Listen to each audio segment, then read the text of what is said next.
Добро утро на всички хора, чето. Това е ранната емисия на на гафовете на Пламен Георгиев. Новините.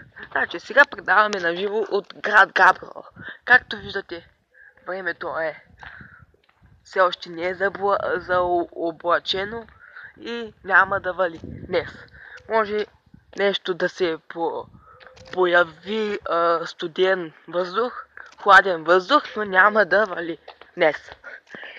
Така че следобед ще е хубаво времето, приятно. И да, това е ранната емисия. Часът е някъде към 9:30. Тръгва вече. И да, това е ранната емисия на гафовете на Пламен Георгиев. Това е първото предаване, което ще продължи сега. Това е ранната емисия и след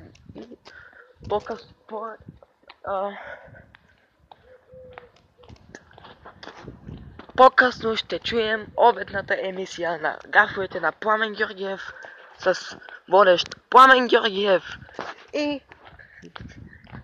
и мен. Аз, Пламен Георгиев. И да, само аз предавам за сега, защото това е първият епизод на гафовете на Пламен Георгиев, ранната емисия. И добре, благодаря, че бяхте с мен.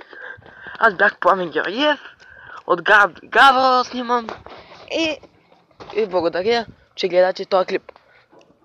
Дано все така да се случвате, така яко и така устоим. Това бях аз, Пламен Георгиев от град Габрово, който ви предава от град Габрово. Това е на Зелена ливада улица. Ви го предавам. И тук е градинката, която ще минем от този път. И дами и господа, това беше тая късна, ранна